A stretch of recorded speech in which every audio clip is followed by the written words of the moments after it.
नमस्कार दोस्तों, स्वागत है आपका हमारे चैनल लर्न एंड ग्रो में। आज हम बात करेंगे डिटर्मिनेंट की थर्ड प्रॉपर्टी के बारे में। इसके अंदर क्या है कि अगर मान लीजिए जो रो है या कॉलम है, जैसे यहाँ पर ये रो 1 है, ये रो 2 है, ये रो 3 है, तो यहाँ पर देखिए जो फर्स्ट रो है, ये जो रो है और ये जो रो है, यानी कि हॉरिजॉन्टल अगर हम देखें ये पैरेलल लाइन हो गई एक तरह से, जिनको हम रो बोल रहे हैं।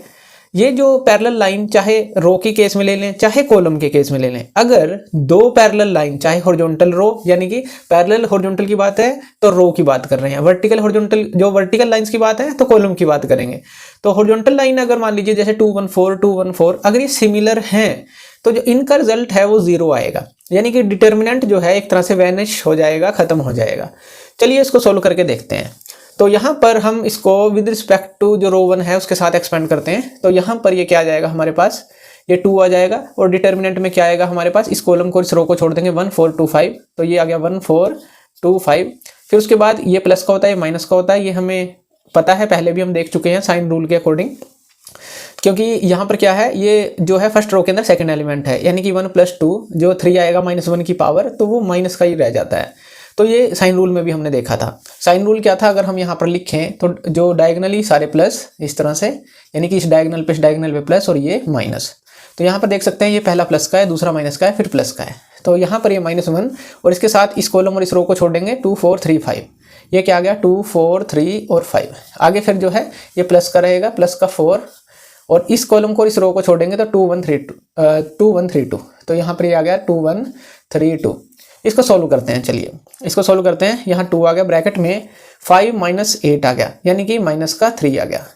यहाँ -1 है, यहाँ पर 10 - 12 आ गया, यानी कि -2 आ गया। यहाँ +4 है, 4 - 3 आ गया, यानी कि 1 आ गया।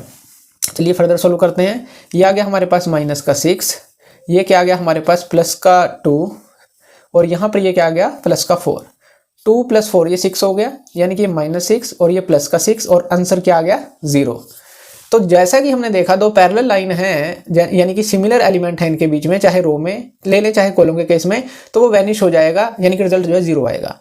ऐसा भी हो सकता है अगर इस केस के अंदर देखें हम, इस केस के अंदर जैसे 2 1 4, यानी कि जो फर्स्ट रो है ये जो है थर्ड रो के सिमिलर है, जैसे यहाँ तो 1 और 2 सिमिलर थी।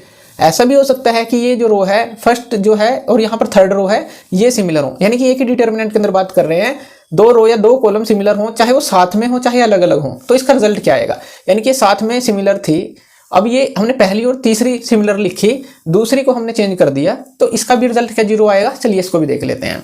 तो इसको एक्सपेंड करते हैं। यहाँ पर ये 2 आएगा और यहाँ पर 2 5 1 4 ये आ गया, फिर माइनस का ये 1 आ गया, माइनस का ये 1, इस कॉलम इस रो को छोड़ेंगे 3 5 2 4, ये 3 5 2 4, और फिर प्लस का 4 आ गया, और इसके साथ क्या आ गया 3 2 2 1, तो 3 2 2 1 ये आ गया। इसको सोल्व करते हैं। चलिए यहाँ पर ये 2 है, 2 4 = 8 -5, ये क्या आ गया 3, माइनस का 1, यहाँ पर 12 - 10 ये आ गया 2, यहाँ पर +4, और यहाँ पर 3 - 4 ये माइनस का 1। इसको फर्दर सोल्व करते हैं। 3 2 = 6, ये आ गया -2, और ये आ गया हमारे पास -4। तो यहाँ पर ये देखिए ये 6 और ये -2 और -4 -6, यानी कि ये 0। ये क्या आ गया हमारे पास, ये भी 0 आया। तो इसका मतलब ये प्रॉपर्टी क्या कहती है कि चाहे जो रो हो वो सिमिलर हो दो एक डिटर्मिनेंट के अंदर, चाहे कॉलम हो सिमिलर एक डिटर्मिनेंट के अंदर, जो उनका रिजल्ट आएगा वो जो है 0 आएगा, या कहें कि डिटर्मिनेंट एक तरह से वैनिश हो जाएगा, उसका कोई भी रिजल्ट नहीं रहेगा, 0 रहेगा। हमने फर्स्ट और सेकंड को सिमिलर करके देखा, फर्स्ट और थर्ड को सिमिलर करके देखा, तो रिजल्ट जो है 0 ही आ रहा है। ये जो प्रॉपर्टी यही कहती है। तो थैंक यू वीडियो देखने के लिए, और इसी तरह की वीडियोस के लिए आप हमारे चैनल लर्न एंड ग्रो पे हमें सब्सक्राइब कर सकते हैं। धन्यवाद।